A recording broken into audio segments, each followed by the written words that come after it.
bisa ditekan dengan program-program perlindungan sosial yang juga berkelanjutan hingga tahun depan, pemerintah yakin tahun depan kita bisa mendapatkan mencapai angka kemiskinan yang lebih rendah. Nah, pemerintah optimis Pak Karni, bisa mengurangi angka kemiskinan karena pemerintah punya pengalaman ketika Indonesia dihantam oleh Covid, memang kan waktu itu juga diprotes, pemerintah ngasih BLT, pemerintah ngasih bansos, itu dianggap belum belum efektif untuk meredam angka kemiskinan. Betul, karena Covid angka kemiskinan Indonesia tuh naik Pak Karni, menjadi 10%. Namun pada tahun ini, bulan Maret tahun 2022, angka kemiskinan kita 9,5%. Jadi paham bahwa kebijakan ini tidak bisa memuaskan banyak pihak, namun kalau kita melihat bagaimana kesejahteraan bangsa Indonesia secara keseluruhan, kami dari pemerintah yakin program-program dan kebijakan yang kita ambil dalam jangka pendek maupun jangka panjang bisa meningkatkan kesejahteraan masyarakat Indonesia. Baik. Gimana? Udah puas? Ya Pak. Halo. Tadi Bapak bilang kan BBM harga minyak naik ya Pak ya. Tadi Pak Karni bilang malah turun Pak. Ini kok nggak sinkron nih gimana nih? Masa Tergantung. orang-orang hebat Ya. ngomongnya Ini nggak cocok gitu. Ini nanti tergantung Pak Karni ngambil turunnya tuh dari tanggal berapa sampai tanggal berapa. Kalau kita kan ngukurnya dari awal tahun sampai sekarang itu naiknya seperti apa. Nah nanti mungkin Bang Arya bisa lebih detail, tapi kalau dari kalkulasi kita di awal tahun itu sekitar 60-an dolar per barel. Nah kita sempat naik ke seangka sampai di atas 100 dolar per barel dan ini sedang mengalami penurunan ke angka 80-an dolar per barel. Tapi kalau kita lihat secara angka setahun itu tetap ada kenaikan harga BBM, Pak. Ya, pernah juga gini Pak, di bulan apa tuh, pernah juga turun juga, tapi nggak turun juga harga BBM-nya gitu. Sekarang turun naik terus turun lagi. Kok naiknya nggak turun-turun juga gitu Pak. Terus juga mengenai BLT tadi 600.000 selama 4 bulan. Kalau dihitung 150.000 sebulan. Kalau sehari 5.000, nggak juga bisa membantu kita Pak.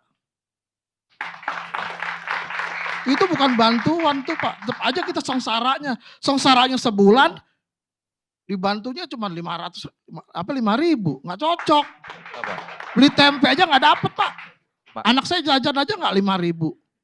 Nah, gitu Pak. Ya Pak, jadi ini kita akan mengacu Pak, kan yang kita tidak bisa mengambil kebijakan dari pengalaman pribadi satu orang Pak. Jadi tapi ini kan real Pak, betul, ini real kehidupan rakyat kecil iya, Pak. Iya Pak. Nah yang Yang kita pilih Bapak, di atas itu ya, dulu kita pilih jadi presiden, ya. jadi DPR semuanya, itu kita pilih. Kita ikhlas memilih. Tapi kok nyatanya begini, kita disengsarain. Jadi yang menjadi dasar dari kebijakan dari pemerintah itu mengacu pada survei yang dilakukan oleh BPS. Jadi kan BPS kan yang melakukan survei seperti apa pengeluaran dan kondisi ekonomi masyarakat Indonesia dari Sabang sampai Merauke. Nah dari survei tersebut Pak, pengeluaran rata-rata masyarakat yang dalam kondisi miskin itu 2,4 juta per bulan. Ini masyarakat kalau yang pengeluarannya di bawah itu, mereka masyarakat miskin. Nah, untuk itu supaya mereka karena hitung-hitungannya inflasi akibat dampak dari BBM itu adalah sekitar 1-2%, bantalan 150.000 itu setara 6% dari pengeluaran per bulannya Pak Rusli. Ini kita berharap bantuan ini bisa meringankan beban dari masyarakat Pak Rusli. Kita tidak karena bantuan sosial itu bukan upaya untuk mengeluarkan orang dari kemiskinan, Pak. Bantalan sosial itu hanya untuk mencegah mereka sampai kelaparan, mereka betul-betul sampai jatuh ke miskin ekstrim. Upaya-upaya pemerintah untuk meningkatkan kesejahteraan masyarakat yang lebih signifikan itu ada namanya program-program pemberdayaan ekonomi, di mana pemerintah berusaha meningkatkan pemberdayaan ekonomi membuka investasi supaya ada lapangan pekerjaan. Nah kalau kita catat jumlah pengangguran di Indonesia itu mengalami penurunan. Di tahun 2021 itu jumlah pengangguran terbuka di Indonesia itu 6,2%, tahun 2022 jumlah pengangguran di Indonesia itu Komisi 7. Ya, ini majelis pikok nih dulu kita.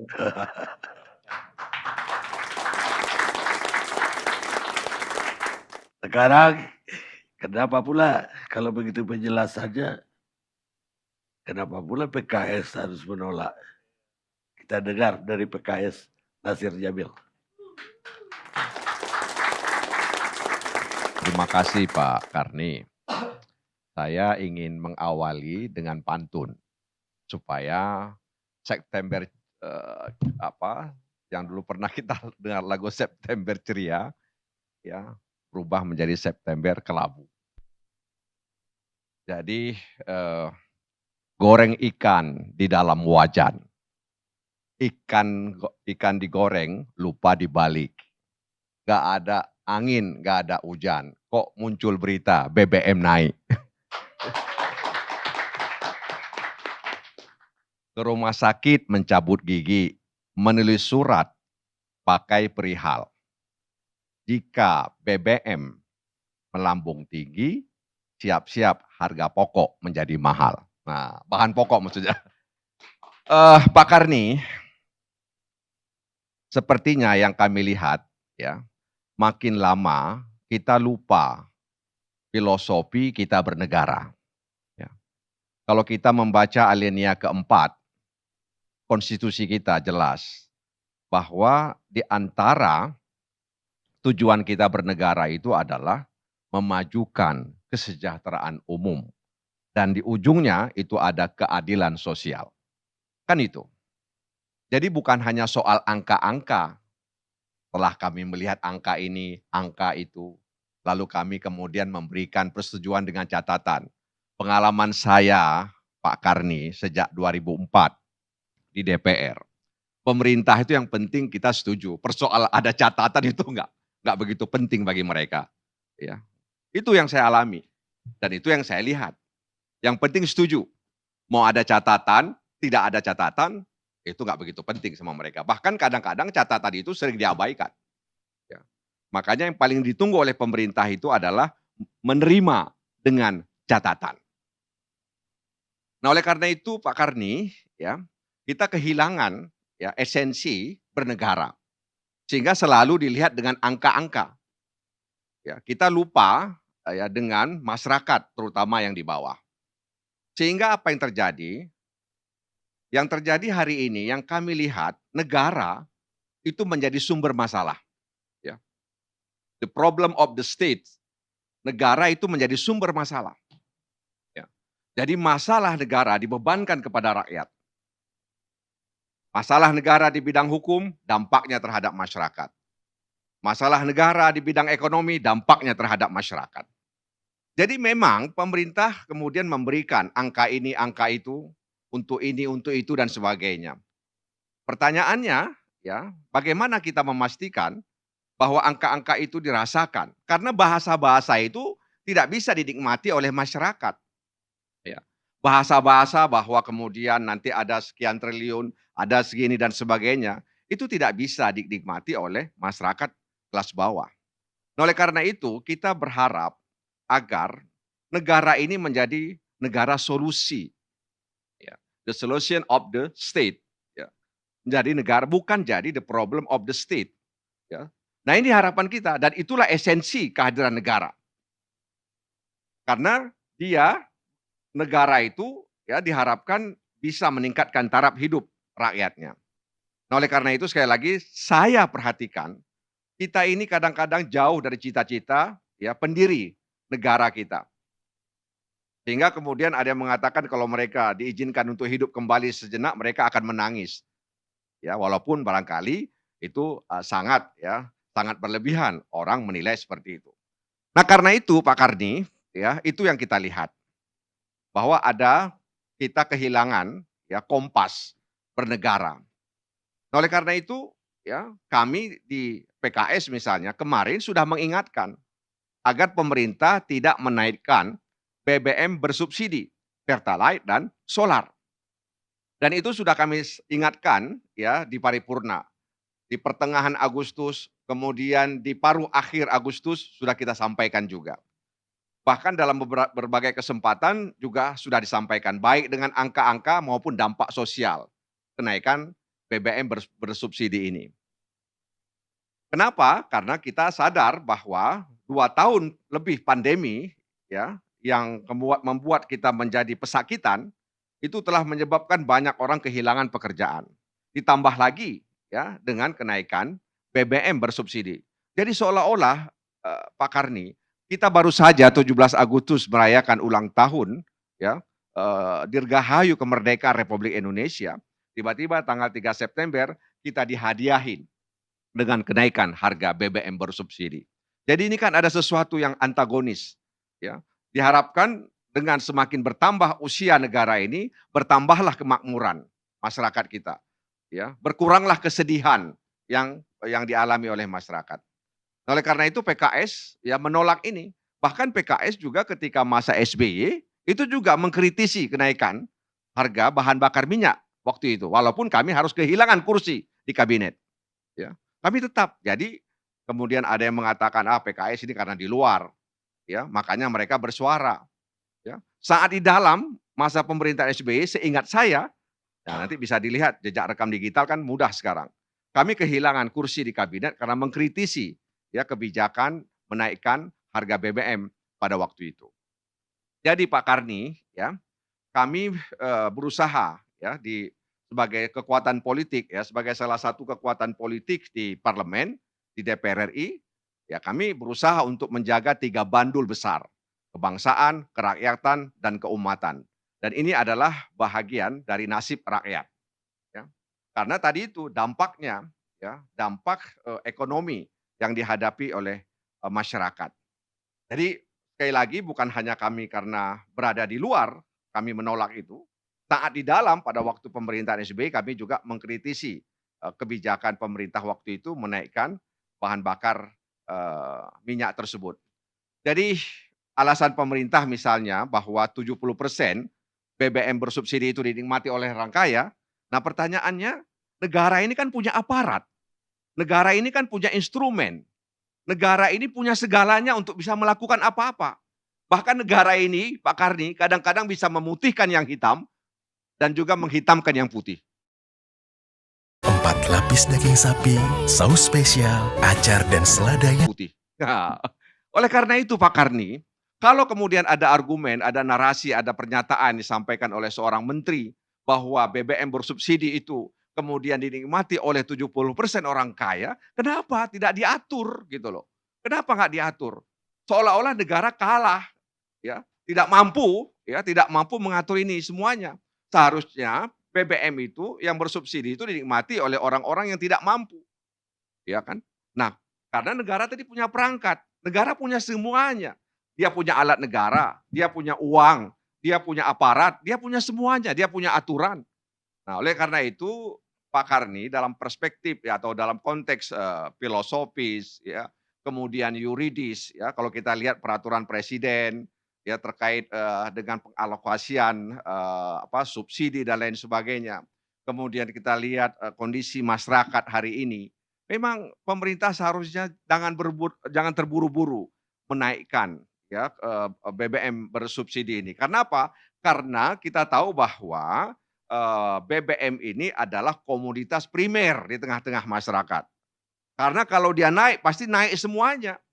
Sehingga ketika kemudian komoditas primer ini menjadi naik, akhirnya masyarakat benar-benar BBM, bukan bahan bakar minyak, tapi benar-benar mabuk, kira-kira begitu. Baik, ya. terima kasih. Jadi itu Pak Karni ya, kenapa kemudian kami menolak. Dan sebenarnya teman-teman kami dulu juga pernah melakukan hal yang sama seperti kami lakukan, ya, menolak kenaikan harga bahan bakar minyak. Jadi kami ini juga melakukan seperti yang pernah teman-teman kami lakukan pada waktu itu. Ya. Kapan itu? Hah? Kapan itu? Itu kan sudah gaharu cendana pula, sudah tahu bertanya pula Pak Karni. Jadi Pak Karni, itulah kenapa ada sejumlah alasan ya. ada sejumlah alasan yang kami sampaikan juga kenapa kami menolak. Ya, jadi bukan karena ingin mencari panggung politik atau menjadi komoditas politik, tidak. Ya, tapi Mencari memang panggung juga boleh, kenapa enggak? ya kalau kemudian ada orang mengatakan seperti itu ya silahkan saja ya. Ya kita silahkan saja kalau kemudian orang menilai seperti itu. Bahkan ada juga yang mengatakan begini Pak Karni, "Ah, untuk apa nolak-nolak, tetap naik juga kok," katanya gitu. Ya seharusnya tolak dong sebelum naik, masa sudah naik ditolak. Kita katakan bahwa sebelum naik kita sudah sampaikan, sudah warning pemerintah agar jangan menaikkan ini. Karena kita ya masih punya keprihatinan terkait dengan masyarakat kelas bawah. Jadi mari kita kembalikan filosofi kita bernegara, Pak Karni, ya melindungi segenap bangsa Indonesia, memajukan kesejahteraan umum dan ujungnya adalah menghadirkan keadilan sosial, ekonomi di negeri ini. Begitu Baik, Pak Karni. Sekarang Survei barusan yang dirilis ya kemarin itu 53 responden menjawab bahwa bansos itu tidak tepat sasaran. Sehingga pertanyaannya adalah apakah kemudian bansos bisa mendongkrak daya beli masyarakat? Saya sependapat harus hati-hati dengan bansos ini. Karena kemarin bansos itu memakan korban. Dan korban itu bukan orang biasa. Korupsi. Ya kan? Nah, karena dugaan korupsi. Oleh karena itu saya katakan bahwa ini harus hati-hati. Dan yang menarik Bung Arya, survei itu juga mengatakan mereka responden itu lebih suka negara berutang daripada mencabut subsidi. Kira-kira begitu. Jadi mereka melihat daripada subsidi dicabut atau dikurangi, mereka pilih negara berutang. Itu saya nggak tahu apakah responden menjawabnya seperti apa. Tapi itulah. Nanti yang teriak-teriak itu. Nah, maksud saya itulah dalam kondisi hari ini ya responden kemudian melihat bahwa kalau kemudian subsidi dicabut atau kemudian dikurangi akan menambah beban sosial bagi mereka. Karena itu ya berutang aja lah kalian, kira-kira begitu. Jadi saya pikir begini, ini kan saya mengikuti panjang ini. Jadi saya mengikuti itu selalu menyatakan begini. Ngapain sih saya duduk mikirin utang? Kita kan yang membayarkan pemerintah. Nah, melalui forum ini saya mengingatkan masyarakat bahwa karena utang makin besar seperti ini, maka ruang fiskal semakin sempit. Ruang fiskal makin sempit, maka proses pemilihan kebijakan. Sebenarnya kalau ruang fiskal luas, tidak serumit ini menghadapi kenaikan ini. Kalau ruang fiskal masih ada, ruang fiskal memang sepaham nggak ada Pak. Udah ini Bang. Nah terakhir, ini janganlah suka mengeluarkan istilah-istilah yang gampang dipatahkan. Contoh begini, istilah Presiden sendiri menyatakan terjadi pengalihan dana subsidi. Saya tanya, yang mana yang dialihkan? Kan nggak ada yang dialihkan. Yang terjadi benar Bapak, disiapkan anggaran bantalan.